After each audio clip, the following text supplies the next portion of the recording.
este evento. Vamos a dar también paso a Ignacio Lamillo, doctor en Derecho por la Universidad de Murcia. Nacho es un referente en el ámbito de la administración electrónica y el derecho de las TIC y tiene una visión, este es mi punto de vista, totalmente legal pero práctica de los temas.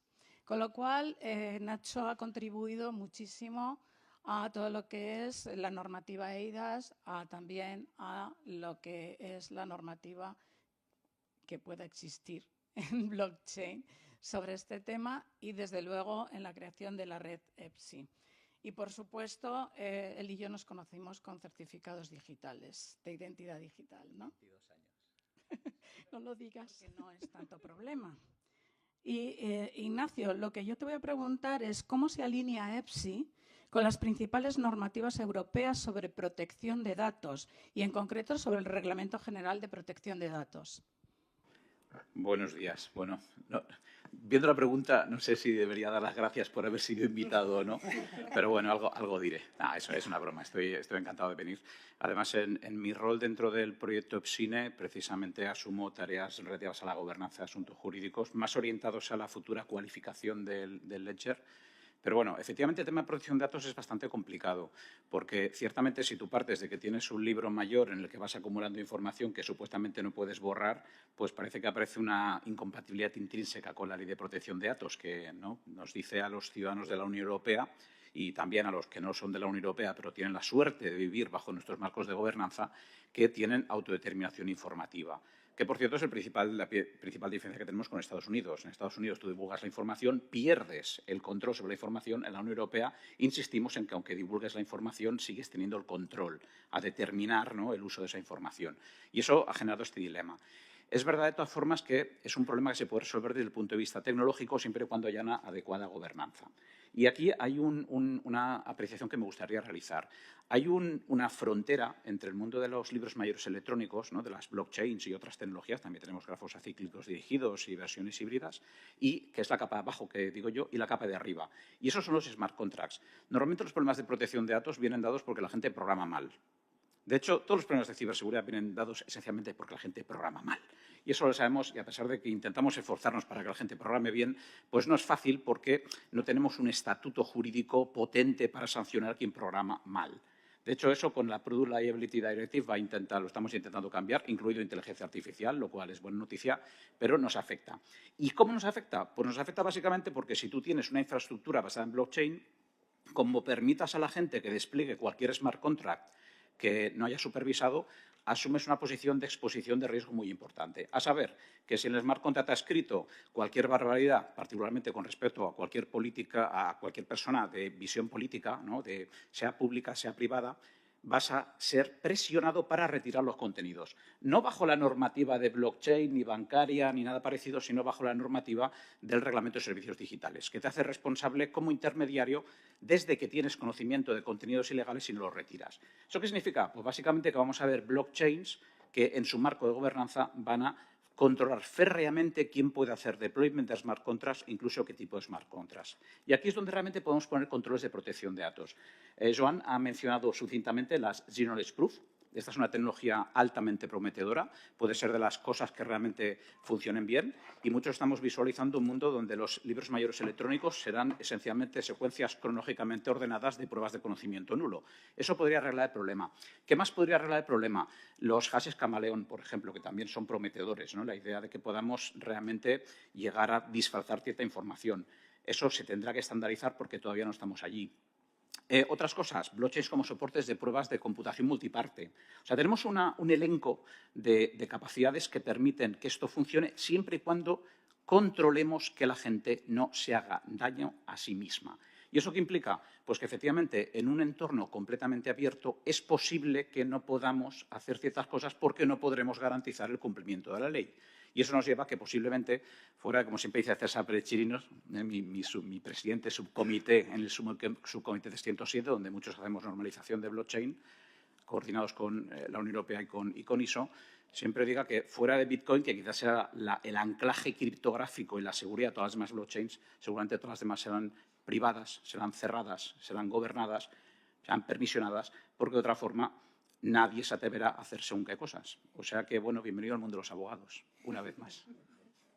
Ahí, en tu discurso, Nacho, has comentado no solamente el riesgo de la mala programación, sino también algunos riesgos. Este problema de riesgos de seguridad no solamente están en blockchain, sino que vemos que efectivamente pues, todas estas tecnologías emergentes como inteligencia artificial o blockchain o otras, o computación cuántica que saldrá, que tendremos una explosión el año que viene probablemente, pues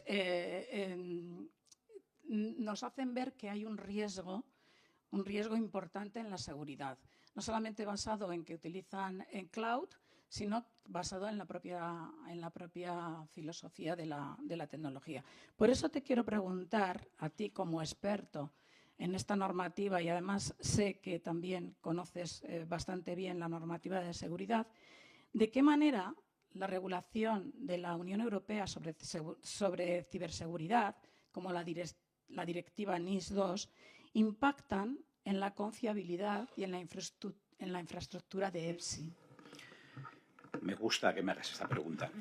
A ver, aquí hay bastantes planos mezclados, pero bueno, creo que se puede entender bastante bien desde la perspectiva del reglamento eIDAS 2. O sea, lo que hemos hecho en el reglamento eIDAS 2 es literalmente regular los libros, una figura nueva, un servicio de confianza nuevo llamado libro mayor electrónico.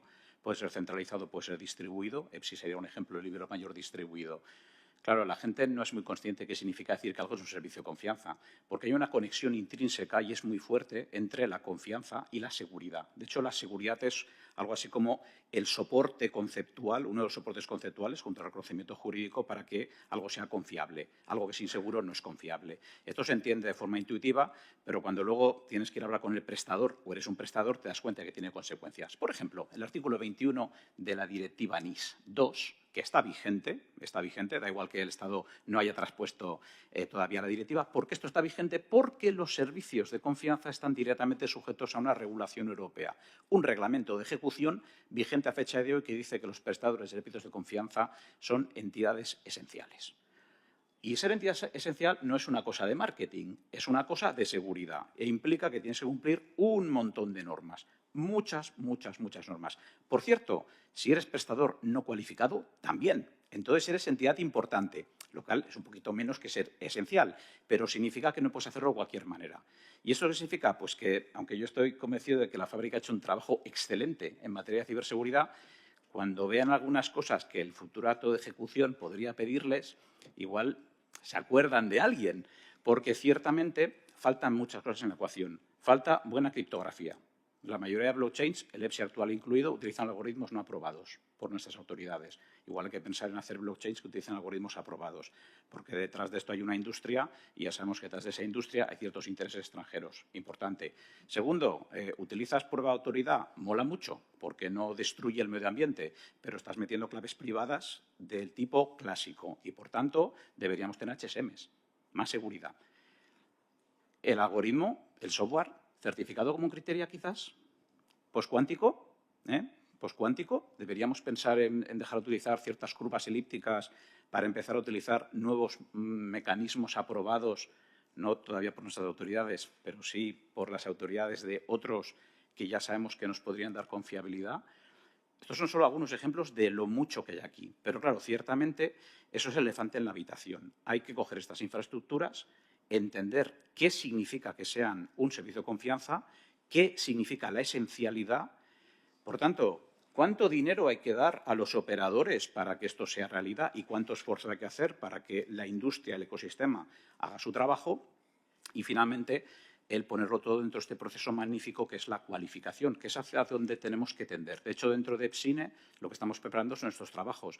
Y esto es importante, ¿por qué? Porque entonces será una infraestructura que permitirá sustentar la soberanía de los datos. Y el primer dato y el más soberano que tenemos que garantizar son las raíces de las cadenas de confianza criptográficas que sostienen todo en la Unión Europea, que es un digno destino, por ejemplo, para una red pública que luego podría permitir anclajes criptográficos en las demás redes. Entonces, aquí hay mucho trabajo que hacer.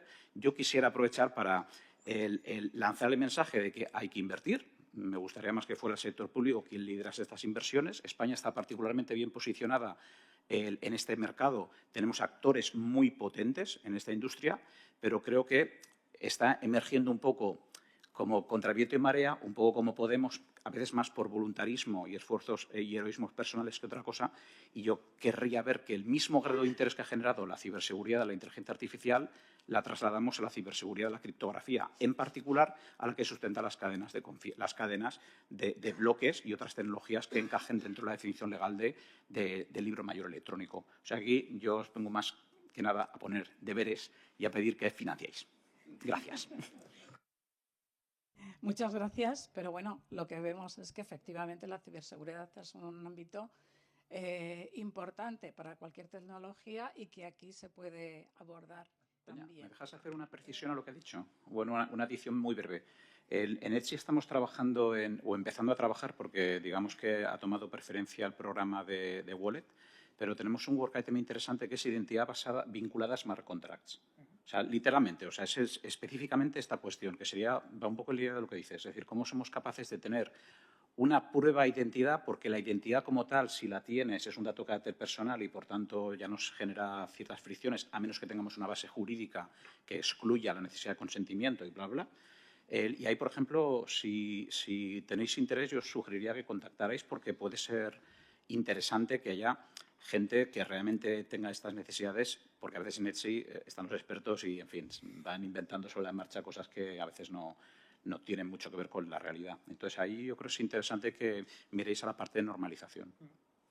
Y hablando de normalización y precisamente también de cuestiones económicas, desde tu punto de vista, Nacho, ¿cómo impactarían las futuras regulaciones como la Ley de Datos de la Unión Europea o el reglamento MiCA en EPSI?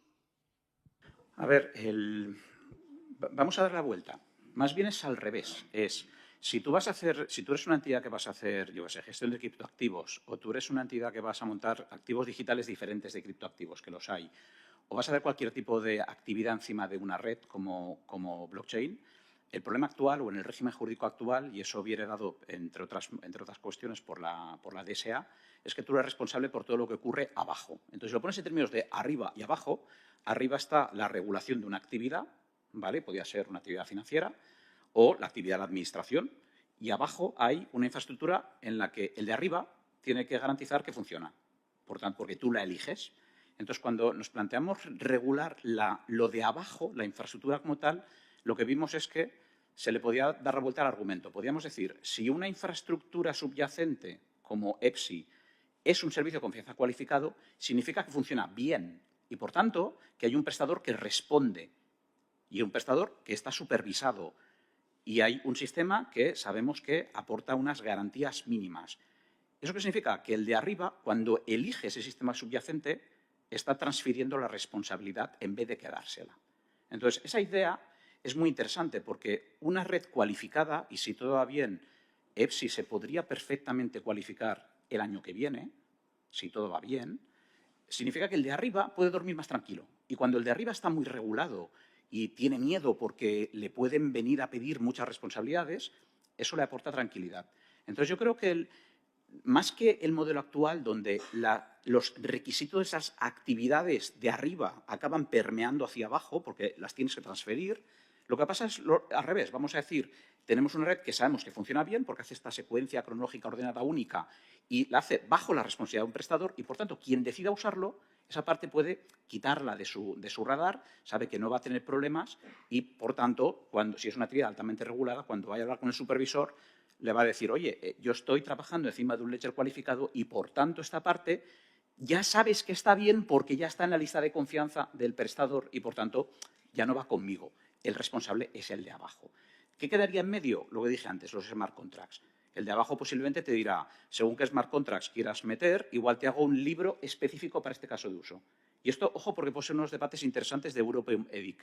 ¿Europeum EDIC debería tener un super libro mayor electrónico para todo? ¿O sería más razonable que fuera una máquina de producción de libros pequeños para casos en concreto? O incluso podría ser un servicio técnico que otros proveedores contraten para tener su libro electrónico. Los tres modelos son posibles. Y aquí es donde yo creo que tenemos que ver un poco cómo lo que se ofrece al mercado se puede tunear para controlar los riesgos y facilitar la adopción. Hola, buenas. Es respecto al RGPD, por ampliarlo un poco más así como duda, ¿qué se plantea o qué mecanismos se están teniendo en cuenta o se van a tener en cuenta en el caso, por ejemplo, de que ya sea a propósito o sin tenerlo o sin querer, por ejemplo, meter datos de un ciudadano y que éste ejerza el derecho de supresión de estos datos en una infraestructura, vamos, en esta tecnología? Me toca a mí. Pues, a ver, es que es muy buena pregunta, pero por eso decía yo que realmente unos elefantes en la habitación, además de la ciberseguridad, que es el más gordo de todos, es cómo diseñas esto. Entonces, yo tengo dudas, ya lo he expresado varias veces, de que sea razonable que tú ofrezcas un servicio libre mayor donde la gente se haga el deployment de sus smart contracts. De hecho, eso es problemático porque tú como prestador eres un intermediario desde la perspectiva de la información que los demás mediatizan, ¿no? Intermedian indirectamente a través del diseño del smart contract. De hecho, legalmente, el diseñador del smart contract acaba siendo el responsable del tratamiento de los datos. Por lo tanto, no es que tú como libro mayor seas responsable de ese tratamiento, pero eres un intermediario. Tú no tienes ningún deber de vigilar lo que los demás hacen, porque eso lo dice nuestra legislación. No somos supervisores, inspectores ni censores. Pero si alguien nos avisa de que hay un problema, tenemos que reaccionar. Entonces, claro, o bien tenemos un enfoque de implantar tecnologías que permitan, por ejemplo, el pruning, ¿no? La eliminación de registros del libro mayor, lo cual, en función del enfoque técnico que tengas, olvídate, o bien controlamos mucho qué es lo que se puede escribir. Y, por tanto, aquí va a haber una especie de el capítulo importante en la gobernanza de cada libro. Y si tu enfoque fuera hacer libros que sirvan para muchos casos de uso, realmente vas a tener que ser muy restrictivo. Por eso creo que va a ser más fácil tener libros vinculados a tipologías concretas de smart contracts para que podamos realmente decidir hasta dónde se llega. Y, francamente, si alguien cometiera un error grave, en términos legales en la Unión Europea, la única forma de que el nodo que posee el dato dejara de responder es borrarlo.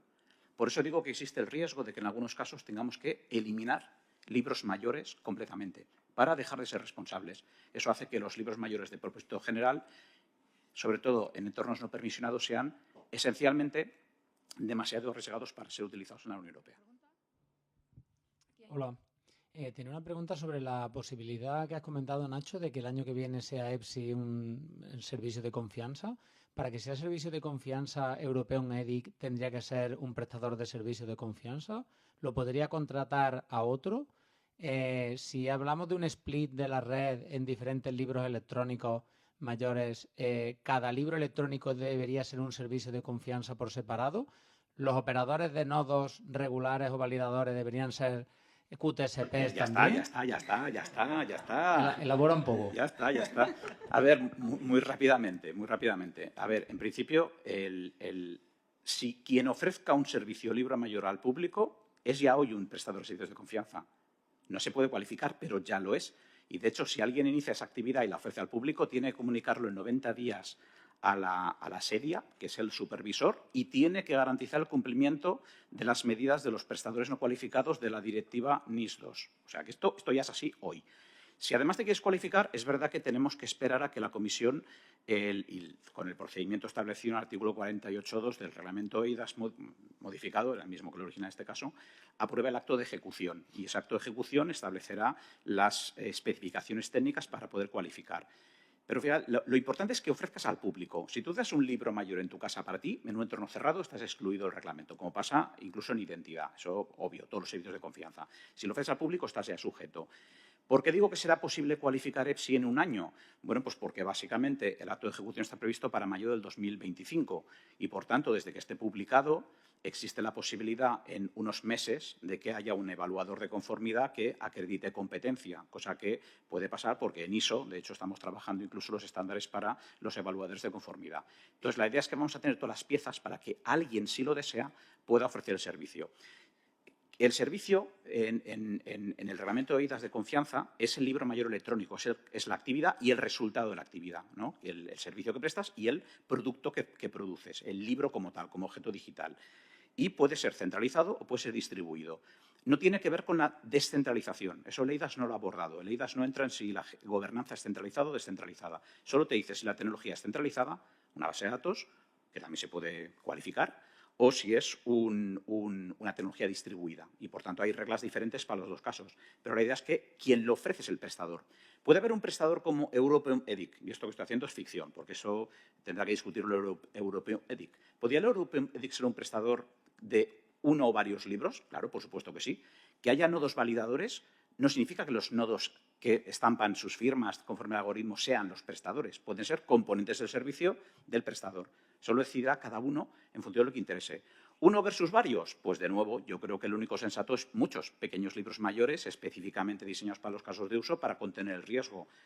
¿Que lo quieren organizar de otra forma? Se podría perfectamente plantear un consorcio donde hubiera cada nodo validador, dijera yo me cualifico y luego combinamos dinámicamente nodos que están en el listado para que formen cadenas ad hoc. Perfecto, también se podría hacer. Sería lo más parecido a algo no permisionado que cumplirá con la legislación. Todo eso es planteable. ¿Quién tiene que plantearlo? Pues el mercado. El mercado, European EDIC, tendrá que plantear qué es lo que quiere hacer con su enfoque, porque esa es su misión. De hecho, necesitábamos un vehículo jurídico, una persona jurídica con quien contratar, que se hiciera responsable y que pudiera obtener la cualificación. Si fuera European EDIC, el prestador está radicado en Bélgica y, por tanto, se cualificaría en Bélgica. A partir de aquí, pues hay muchas otras consideraciones. Yo estaría feliz que Alastria considerase cualificar, estaría feliz que Dalion considerase el valor que aporta estar encima de algo cualificado. Me consta que las universidades tienen un proyecto que está en licitación de red que debería cualificarse, porque de esta forma aportamos mayor valor y mayor tranquilidad a los usuarios de estas infraestructuras que son complejas de entender para ellos y que les puede generar incertidumbres que actúen como barreras a la adopción. Creo que no me he dejado nada, pero es igual. Muchísimas gracias. Bueno, si te has dejado algo.